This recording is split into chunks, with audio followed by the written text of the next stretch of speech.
சொல்லி ரொம்ப அழகா அந்த சங்கீதக்காரன், ஆனா யாருன்னு அங்க போடல, ஆனா அந்த சங்கீதத்தை எழுதினவர் நம்ம தெளிவா நமக்கு சொல்லி இருக்கிறார். கொஞ்சம் நம்ம என்ன செய்யணும் பார்க்கணும், நம்ம உண்மையிலேயே கர்த்தருக்கு பயப்படுறோமா என்பதை கொஞ்சம் பார்க்கணும். ஏன்னா கர்த்தருக்கு பயப்படுதலே ஞானத்தின் ஆரம்பம். நான் வரும்போது 2 விதமான மெசேஜ் எடுத்துட்டு வந்தேன்.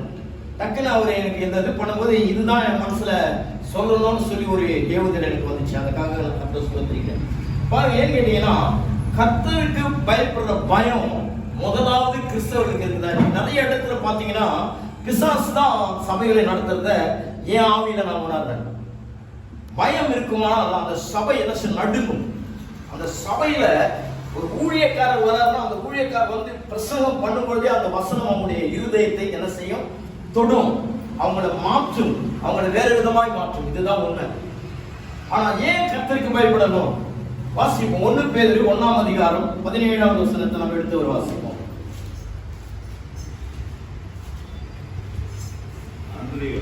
அன்றியும் பட்சபாதம் இல்லாமல் அவனவனுடைய கிரியைகளின்படி நியாயம் தீர்க்கிறவரை நீங்கள் பிதாவாக தொழுது கொண்டு வருகிறபடியா இங்கே பரதேசிகளாய் சஞ்சரிக்கும் அளவும் பயத்துடனே நடந்து கொள்ளுங்கள் என்று வசனம் சொல்லுங்க. அல்லேலூயா. ஏன்னா அந்த நாளிலே ஒரே கர்த்தர் இருப்பார், ஒரே தேவன் தான். இந்த இயேசு கிறிஸ்து தான் தேவன் என்பதை குறித்து நம்ம 1 தீமோத்தேயு 3ஆம் அதிகாரம் அந்த வசனத்துல பார்ப்போம். 19ஆம் வசனம் நினைக்கிறேன், நீங்க சரியா ஞாபகம் இல்ல, வாசிங்கள. 1 தீமோத்தேயு 3ஆம் அதிகாரம் 20வது வசனம் 16.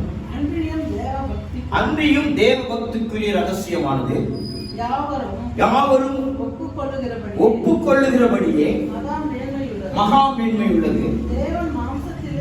தேவன் மாம்சத்திலே வெளிப்பட்டார், ஆவியிலே நீதி உள்ளவராக விளங்கப்பட்டார், தேவதூதர்களால் காணப்பட்டார், புறஜாதிகளிடத்தில் பிரசங்கிக்கப்பட்டார், உலகத்திலே விசுவாசிக்கப்பட்டார், மகிமையிலே ஏறெடுத்துக் கொள்ளப்பட்டார். நல்லா தெளிவா நமக்கு வேத நல்லா சுத்திகள். இங்கே பிதாவாகிய தேவனையும் குமாரனாகிய இயேசு கிறிஸ்துவையும் அப்பப்போ பவுல் என்ன செய்கிறார், எழுதுகிறார். பிதாவாகிய தேவனால் குமாரனாகிய இயேசு கிறிஸ்துவாலும் கிருபையும் சமாதானமும் உண்டாவதாக சொல்லி நமக்கு எழுதுகிறார். ஆமென். ஏன்னா இன்றைக்கு அவருக்கு நமக்கு நியாய தீர்ப்பு கொடுக்க போறாரே, அந்த நியாய தீர்ப்பு அந்த தண்டனையிலே நாம் தப்புவிக்க வேண்டுமானால் நாம கர்த்தருக்கு பயப்படணும். உலக பிரகாரமான ஒரு வழிபாட்டில் பார்த்தீங்கன்னா இன்னும் பயந்து அந்த ஜனங்க ஒரு காரியத்தை செய்யும். 40 நாள் உபவாசம், அப்படி 40 நாள் அவங்கள மாதிரி ஒரு பக்தி, அவங்கள மாதிரி ஒரு காரியம் இருக்க முடியாது.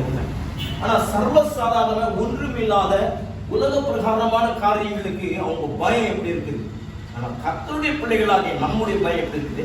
நாம கொஞ்சம் சிந்திச்சு பார்த்தா நல்லா இருக்கும். ஏன்னா கர்த்தருக்கு பயப்படுதல் தான் வந்து ரொம்ப ரொம்ப முக்கிய அவசியம். ஏன்னா இவர் நியாயம் தீர்க்க போகிறார். ஏன்னா நம்முடைய கர்த்தர் வந்து யாரு? வாசிங்கள இன்னொரு காரியத்தை, எபிரேயர் புஸ்தகம் 12ஆம் அதிகாரம் கடைசி 2 வசனம்.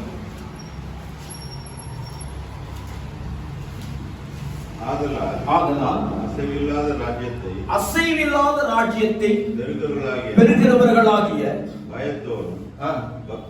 பயத்தோடும் பக்தியோடும் தேவனுக்கு பிரியமான் ஆராதனை செய்யும்படி கிருபையை பற்றிக் கொள்ள கடவோம். நம்முடைய தேவன் பட்சிக்கிற அக்கினியாய் இருக்கிறாரே. நல்லா கவனிங்க, என்ன சொல்றாரு அந்த வசனத்தை, முன்ன வசனத்தை பார்க்கும்பொழுது பயத்தோடும் பக்தியோடும் ஆராதனை செய்ய கடவோம். நல்லா கவனிங்க. இன்னைக்கு உண்மையிலேயே கர்த்தரை நம்ம பயத்தோடும் பக்தியோடும் ஒரு ஆராதனை செய்யறோமா என்பது கொஞ்சம் நம்மளே நாம சோதிச்சு பார்ப்பது நல்லது. ஏன்னா பயம் இல்லாத, பக்தி இல்லாத ஏதோ ஒரு ஜீவியம் செய்து நம்ம ஏதோ ஒரு ஆராதனை செய்யணும், அந்த ஆராதனையில தேவனுக்கு பிரியமில்லை. நல்லா கவனிங்க. பழைய ஏற்பாட்டு காலத்தினுடைய ஆராதனை வழிபாடு முறைகளே வேற. என்ன செய்வாங்க? பிரதான ஆசாரியன் மாத்திரமே மகாபரிசுத்த ஸ்தலத்துல கேருபீன்கள் அந்த இருக்கிற இடத்துல அந்த கிருபாசன தண்டையில போய் அவங்க என்ன செய்வாங்க? 2 கையில ரத்தம் எடுத்துக்கொள்வாங்க. 12 கோத்திரத்துக்காகவும் இவருடைய பாவத்துக்காகவும் அந்த ரத்தத்தை எடுத்து போய் என்ன செய்வார்? அங்கே ஆராதனை, பாவ நிவர்த்தி செய்து ஆராதனை பண்ணுவார். அந்த மகா பரிசுத்த ஸ்தலத்துல இருந்து திரும்பி வரும்பொழுது, ஜனங்களை சந்திக்கும் பொழுது சணல் நூல் ஏபோத்தை தயாரித்து தான் அவர் என்ன செய்வார்? ஆசீர்வாதத்தை கூறுவார் ஜனங்கள். அப்போ எவ்வளவு பயங்கரமான, எவ்வளவு மகா பரிசுத்தமான ஒரு காரியம் இடம். இன்னைக்கு அதே காரியம், இன்னைக்கு நாம இருக்கிற இடம் மகா பரிசுத்த ஸ்தலம். அந்த பயம் நமக்கு இருக்குதா? ஏன்னா நமக்கு தேவை என்னன்னு கேட்டா, கர்த்தர் வந்து பேசணும். பயங்கர பராக்கிரமசாலியா கர்த்தர் நம்மோடு இருக்கிறார், எல்லாம் நிறைய பயங்கரத்தை பத்தி எல்லாம் பேசணும். ஆனா நம்முடைய பயம் உண்மையிலே கர்த்தர் மேல அவ்வளவு பயபக்தியோடு தான் இருக்கிறோமா? கொஞ்சம் அப்படி நம்ம சிந்திச்சு யோசித்து பார்த்தோம்னா நல்லா இருக்கும். பயத்தோட பக்தியோட ஆராதனை செய்கிறோமா? கொஞ்சம் நல்லா யோசிச்சு பாருங்க. நம்முடைய ஆராதனை எப்படி இருக்குது? சும்மா கொஞ்ச நேரம், ஒரு 1 மணி நேரம், 1.5 மணி நேரம், 2 மணி நேரம் இருந்துட்டு போறது முக்கியம் கிடையாது. நம்முடைய ஆராதனையில தேவன் வந்து, அதாவது நமக்குள்ள ஒரு தேவன் இருக்கிறார் என்ற நம்பிக்கையும், தேவன் இந்த இடத்துல தூதர்கள் இருக்கிறார் என்ற ஒரு முழு நிச்சயத்தோடும் நாம் பயந்து ஆராதிக்கிறோம். நம்முடைய ஆராதனை சரியான ஆராதனையா? கொஞ்சம் அப்படி கொஞ்சம் பார்ப்போமே நம்ம. ஏன்னா சங்கீதக்காரன் சொல்றாரு, பரிசுத்த அலங்காரத்துடனே கர்த்தரை தொழுது கொள்ளுங்கள். எங்க இருக்கு பரிசுத்த அலங்காரம் நமக்குள்ள இருக்குது? நீங்க ரோமர் 12ஆம் அதிகாரம் 1வது வசனத்தை வாசிங்க.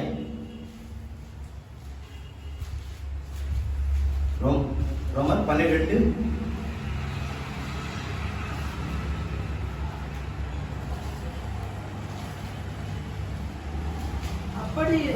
அப்படி இருக்க சகோதரரே, நீங்கள் உங்கள் சரீரங்களை பரிசுத்தமும் தேவனுக்கு பிரியமான ஜீவ பலியாக ஒப்பு கொடுக்க வேண்டும் என்று தேவனுடைய இரக்கங்களை முன்னிட்டு உங்களை வேண்டிக் கொள்கிறேன். இதுவே நீங்கள் செய்யத்தக்க புத்தியுள்ள ஆராதனை. உண்மையிலே நம்முடைய சரீரத்தை பரிசுத்தமா அவர் சமூகத்துல அர்ப்பணிச்சிருக்கிறோமா? கொஞ்சம் யோசிச்சு பாருங்க. கொஞ்சம் இல்ல வந்து இன்னைக்கு உலக பிரகாரமான ஒரு ஆராதனை எப்படி தெரியுமா நடக்குது? பயம் நடக்குது. ஆனா நம்ம கிறிஸ்தவ ஆராதனை என்னன்னா ஒரு பயம் பாருங்க. சில பேர் என்ன செய்வாங்க தெரியுமா? சபைகளை பார்த்தீங்கன்னா கடைசி நேரத்தில் ஒரு அவங்க முடிக்கிற நேரத்தில், அப்போ அவங்களுக்கு என்ன இல்லை? பயம் இல்லை. ஏன்னா இந்த பயம் எப்படி வரும் நமக்கு அப்படின்னு கேட்டீங்கன்னா, நம்மளை வந்து வசனம் வந்து நம்மளை சந்திக்கணும். வசனம் நம்மளை சந்திச்சாதான் அந்த வசனத்தை என்ன செய்யும்? நம்மளை சுத்திகரிப்பு உண்டாக்கும்.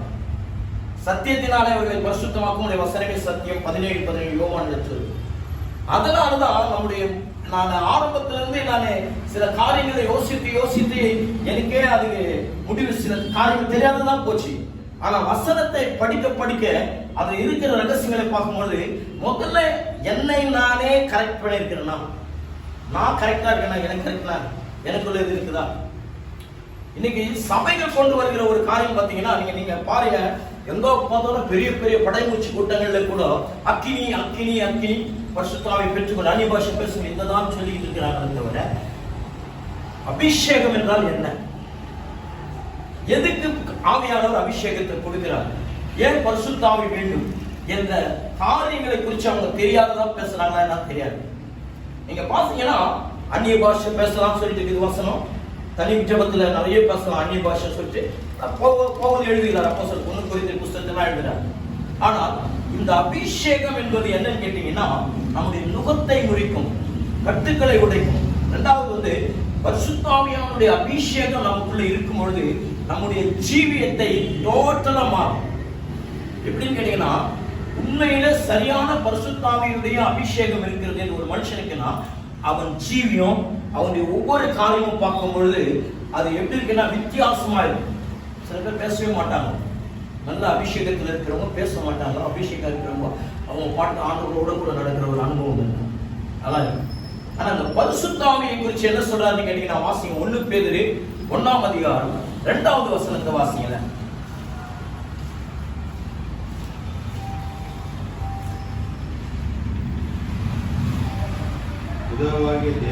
பிதாவாகிய தேவனுடைய முன்னறிவின்படியும் ஆவியானவருடைய பரிசுத்தமாக்குதலுக்கும் கீழ்ப்படிதலுக்கும் இயேசு கிறிஸ்துவின் ரத்தம் தெளிக்கப்படுதலுக்கும் தெரிந்து கொள்ளப்பட்ட பரதேசிகளுக்கு எழுதுகிறதாவது. அவர் என்ன சொல்றாரு? பரிசுத்த ஆவியானவருடைய பரிசுத்தமாக்குதல். பரிசுத்த ஆவியானவர் மாத்திரம் தான் பரிசுத்தமாக்குகிறார். இதுதான் வசனம் சொல்லுகிறது. 3 விதமான ஆவி இருக்குது தெரியுங்களா? ஒரு ஆவியிலே நடத்தப்படுகிற அனுபவம் என்னன்னு கேட்டீங்கன்னா, நம்ம ஆவியிலே ஆராதிக்கிற ஒரு அனுபவம், ஆவியிலே ஜெபிக்கிற அனுபவம், ஆவியிலே நடத்தப்படுகிற அனுபவம் என்னன்னு கேட்டீங்கன்னா, நம்மை இழந்து போய் என்ன சொரணை இல்லாதவங்களா தேவனோடு தள்ளி விட்டாலும் சரி, ஒரு அடிச்சாலும் சரி, மரக்கட்ட போதுதான் தெரியாது, பின்னாடி எல்லாம் பண்ண மாட்டோம். உண்மையான ஆவிக்குரிய ஆராதனையில அதான் முக்கியம். அதுதான். ரெண்டாவது, இந்த ஆவியில ஆராதிக்கிற ஆராதனை வந்து இன்னொரு விஷயம் கேட்டீங்கன்னா, அவங்க ஆராதிக்கிற அந்த ஆராதனை எப்படின்னு கேட்டீங்கன்னா, அவங்களுக்கு டைம் போறதே தெரியாது. ஏதாவது அப்படியே தேவனோட இன்னும் அப்படியே பரலோகம் இறங்கி வந்த மாதிரி ஒரு தனியா ஒரு ஃப்ரெண்டோட பேசுற மாதிரி தான் பேசுவாங்க. இது ஒரு அனுபவம். இன்னொரு ஆவி என்னன்னு கேட்டீங்கன்னு வச்சீங்கன்னா, அந்த ஆவி வந்து வசனம். நாம் சொல்லுகிற வசனமே ஆவியாயும் ஜீவனாயும் இருக்கிறது சொல்லிட்டு யோவான் 6ஆம் அதிகாரம் 63ஆவது வசனம் சொல்லுது. புரிஞ்சுங்களா? அப்போ ஆவியில இந்த வசனம் தான் நம்மள என்ன செய்யுது? உருவாக்குகிறது வசனம் தான். வசனம் இல்லைன்னா ஒண்ணும் இல்லை. அப்போ என்னுடைய சரீரத்தை நான் பரிசுத்தமாக்க வேண்டும் என்று சொன்னா, நான் செய்ய வேண்டிய முதல் காரியம் என்னன்னு கேட்டீங்கன்னு வச்சீங்கன்னா, நம்ம வாசிப்போமே யாக்கோபு எழுதின புஸ்தகம் 1ஆம் அதிகாரம் 21, 22 வாசிப்போம். ஆகையால் நீங்கள் எல்லாவித அழுக்கையும் கொடிய துர்க்குணத்தையும் ஒழித்துவிட்டு உங்கள் உள்ளத்தில் நாட்டப்பட்டதாயும் உங்கள் ஆத்துமாக்களை உயிர்ப்பிக்கிறதுமான ரட்சிக்க வல்லமையுள்ளதாக இருக்கிற வசனத்தை சாந்தமாய் ஏற்றுக்கொள்ளுங்கள். அல்லாமலும் நீங்கள் உங்களை வஞ்சியாதபடிக்கு திருவசனத்தை கேட்கிறவர்களாய் மாத்திரமல்ல, அதன்படி செய்கிறவர்களாயும் இருக்கு. புரிஞ்சுங்களா? அவர் என்ன சொல்ற? அழகா சொல்றாரு. அப்போ இந்த வசனம் நம்முடைய ஆத்துமாவை உயிர்ப்பிக்கிறதும் ரட்சிக்கிறதுமான வல்லமை உள்ள வசனம். அது போனா நீங்க சங்கீதம் 19ஆவது சங்கீதம் 7வது வசனத்தை வாசிங்க.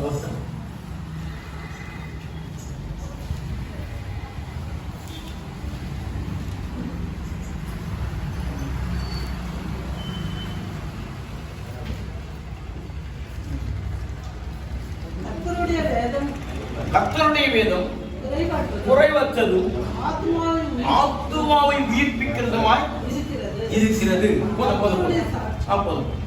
நல்லா கவனிங்க. இந்த வேதம் நம்முடைய ஆத்துமாவை உயிர்ப்பிக்கிறதா இருக்கிறது. கொஞ்சம் யோசிச்சு பாருங்க. என் ஆத்துமாவில ரட்சிப்பு இல்லை என்று சொன்னா, என் ஆத்துமாவை நான் விடுவிக்கப்படாத போனா என்ன நடக்கும் தெரியுங்களா? நான் ஒரு போலியான ரட்சிப்பு பெற்றிருக்கிறேன்னு அர்த்தம். சும்மா ஆண்டவரை ஏமாத்திட்டு இருக்கிறேன். அப்போ இந்த ஆத்துமாவில ரட்சிப்பு இருந்தாதான் நம்முடைய ஆவியிலும் சரீரத்திலும் அந்த ரட்சிப்பு வரும். என் ஆத்துமாவை எங்க இருக்குதோ அங்கதான் என் சரீரமும் இருக்கும், என் எல்லா எண்ணம். இப்ப நான் இங்க பிரசங்கிக்கிறேன்னா, நான் பிரசங்கிக்கிற என் மனசு எங்க இருக்குதோ அங்கதான் எனக்கு அதிகமா இடம் கொடுக்கும். அப்போ என்னுடைய பிரசங்கம் என்ன ஆகும் கேட்டீங்கன்னா, ஆவியானவர் பேசுற வார்த்தை அது வேற விதமா வித்தியாசமா உலக பிரகாரமா கூட வந்துவிடும். நல்லா யோசிச்சு பாருங்க. அதனாலதான் நம்முடைய ஆத்துமாவிலே ஒரு ரட்சிப்பு வரணும். அதுக்கு தான் இந்த வசனம். இல்லைன்னா இந்த வசனம் கிடையாது. இன்னைக்கு பூமியில இருக்கிறவர்கள்லாம் இந்த வேதம். ஆனா இந்த வேத வசனத்தின்படி நடக்கும் பொழுதுதான் நமக்கு ஒரு விடுதலை மாத்திரம் இல்ல, தேவனோட கூட போறதுக்கான வாய்ப்புகளும் இதுல இருக்குது. இந்த வசனம் தான் நம்ம உயிர்ப்பிக்கிறது. இந்த வசனம் தான் நம்முடைய வாழ்க்கையை மாற்றுகிறது. வேறு பிரசங்கிக்கிறார் 10ஆம் அதிகாரம் அப்போஸ்தலர் வந்து பிரசங்கிக்கும் போது என்ன நடக்குதுன்னு கேட்டீங்கன்னா, அங்க வசனத்தை கேட்டவர்கள் யாவர் மேலும் பரிசுத்த ஆவியானவர் பொழிந்தருளப்பட்டார். அவர்கள் எல்லாம் தீர்க்கதரிசனம் சொன்னாங்க. சொல்லும் பொழுது ஞானஸ்நானத்துக்கு சொல்லிட்டார். ஏன்னா இந்த வசனம் நம்ம உயிர்ப்பிக்க வல்லமை உள்ளதா இருக்கிறதுனால இந்த வசனத்துக்கு முதல் பயந்து நடக்கும். இந்த வசனத்தின்படிதான் வசனம் அங்கதான் நமக்கு கரெக்டா. அதனாலதான் என்ன செய்யணும் கேட்டீங்கன்னா, ரோமர் 12ஆம் அதிகாரம் 1ஆம் வசனத்தின்படி நம்முடைய சரீரங்களை என்ன செய்யணும்? ஜீவபலியாக ஒப்பு கொடுக்கணும். அல்லேலூயா. இல்ல அந்த அனுபவம் இருக்குதான். ஏன்னா எதுவுமே நம்மளால செய்ய முடியாது. இப்போ நான் வந்து உங்களெல்லாம் நீங்க இப்படிதான் இருக்கணும் அப்படிதான் இருக்கணும்னு சொன்னா அது ஒண்ணுமே நடக்காது. இந்த வசனம் கூட உங்களை சந்திக்க வேண்டுமா, உங்களை மாற்ற வேண்டுமானால் இந்த வசனம் ஒரு நாள் உங்கள் உள்ளத்தை மாற்றுவதற்கு வல்லமை உள்ளதாக இருக்கிறது. நான் வசனத்தை கேட்டாலும் அதே மாதிரி தான் இருக்கிறாங்க, அதே மாதிரி தான் போறாங்க அப்படின்னு சொல்ற ஊழியங்கள்லாம் இருக்குது. பார்த்துக்கிறேன், நிறைய எல்லாம் அனுபவத்தில் சொல்றேன். அது அல்ல. ஏன்னா அந்த வசனம் ஒரு நாள் கிரியை செய்யும்.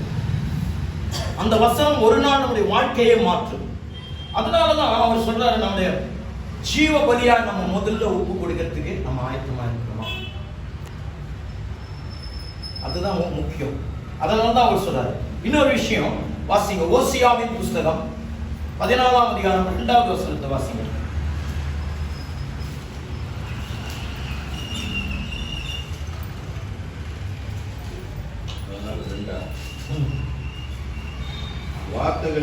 வார்த்தைகளை கொண்டு கர்த்தரிடத்தில் திரும்புங்கள்.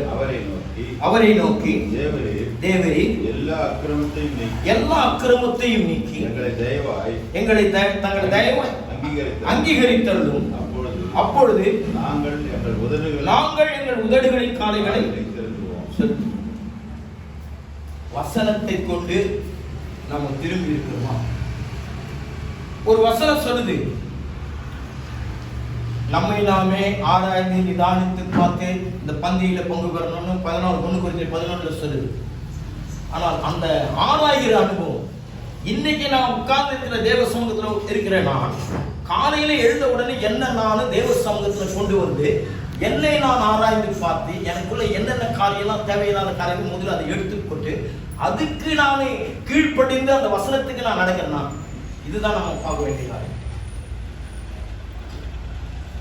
நம்முடைய வாழ்க்கையில வசனத்தோடு நம்முடைய வாழ்க்கையிலனா, வசனத்தோடு நம்முடைய ஜீவியம் இல்லை என்று சொன்னால் நம்ம ஏதோ கிறிஸ்துக்குள்ள இருக்கிறேன், நான் இருக்கிறேன் அப்படின்ற ஒரு இதோட போயிடுது. ஒருவேளை இந்த 2030க்குள்ள பிளஸ் ஆர் மைனஸ்க்குள்ள இயேசு கிறிஸ்து வருகை வருமானா, நான் விசுவாசிக்கிறேன், வரும்னு விசுவாசிக்கிறேன். அது ஒன்று பிளஸ்ஸா இருக்கலாம், மைனஸா இருக்கலாம். ஏன்னா எல்லா நிகழ்வுகளும் அப்படிதான் நடந்துட்டு இருக்குது உலகத்துல. ஆனா இப்படிதான் வருவாரு, அப்படிதான் வருவான்னு நாம் அதை தைரியமா சொல்ல முடியாது. நான் ஒரு திட்டமா, ஒரு நம்பிக்கையாக, ஏன்னா நடக்கிற சம்பவங்கள் உலகத்தில் இருக்கிற எல்லா காரியம், ஏன்னா புறஜாதிகளுடைய நிறைவு வேண்டும் சொல்லி வசனம் சொல்லியிருக்கு. அப்படின்னா அதுக்கு எடுத்துக்கொள்வதற்காவது இந்த வசனத்துக்கும் நம்முடைய வாழ்க்கையும் கரெக்டா இருக்கிற இருந்த கொஞ்சம் நம்ம சிந்தித்து பார்க்க வேண்டிய காலகட்டத்தில். அதனாலதான் நம்ம செய்ய வேண்டிய காரணம், நம்முடைய இது என்ன செய்யணும், வார்த்தைகளை கொண்டு கர்த்தரிடத்தில் இருக்கிறோம். ஒரு பிரயோஜனம். இரண்டாவது என்ன சொல்றாரு பாருங்க, வாசிங்கள 108வது சங்கீதம் 1வது வசனம்.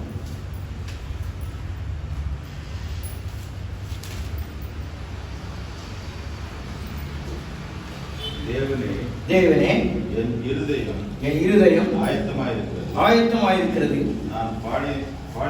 நான் பாடி கீர்த்தனம் பண்ணுவேன், என் மகிமையும் பாடுவான். என்ன சொல்றாரு, நம்ம இருதயத்தை முதலாவது ஆயத்தம் பண்ணணும். இருதயமே திருக்குள்ளதும் கேடுள்ளதுமாய் இருக்கிறது. அது வாய் வழியா சாப்பிட்டு போறது எல்லாம் ஒன்றும் தீட்டு கிடையாது. ஆனால் இருதயத்திலிருந்து வருகிற தேவையில்லாத வார்த்தைகள் தீட்டுன்னு சொல்லி வசனம்லாம் நமக்கு சொல்றேன். அப்போ நம்ம இருதயத்தை கரெக்ட் பண்ணியிருக்கிறோமா, இருதயத்துல வசனத்தை வச்சிருக்கிறோமா, முழு ஆத்மாவோட முழு கருத்தோட முழு இருதயத்தோடும் இந்த வசனத்தை நம்ம இருதயத்துல பதிவு வச்சிருக்கிறோமா? வேதத்தை இருதயத்துல பதித்திருக்கிற ஜனங்களை தீர்க்கதரிசி சொல்லி இருக்கிறார். அப்போ இது இருதயத்துக்குள்ள வசனங்களை பதித்து வைத்திருக்கிற ஒரு ஜீவியம் செய்து கொண்டிருக்கிறோம். அப்போ நம்மை நாமே இந்த இருதயத்தை ஆராய்ந்து பார்க்கணும். ஏன்னா இருதயம் தான் எல்லாத்துக்குமே பாவத்துக்கு வழி காட்டுறதே இருதயம். அதுதான் சிந்தை, மனம், உணர்வு எல்லாம் வந்து சொல்லக்கூடிய இதில் வந்துடுது. அப்போ அதுக்கு நம்ம செய்ய வேண்டிய ஒரு காரியம் இந்த வசனம் தான். முதல்ல என்னன்னு கேட்டீங்கன்னா 2 காரியம் வரணுங்க. ஒண்ணு ஆண்டவரை விசுவாசிக்கணும், 2வது ஆண்டவர் மேல அன்பு இருக்கணும். இது 2 இருந்துச்சுன்னா நம்ம கரெக்டா வாழ்ந்துடலாம். எப்படின்னா நீங்க வாசிங்க, யோவான் எழுதின புஸ்தகம் 5ஆம் அதிகாரம்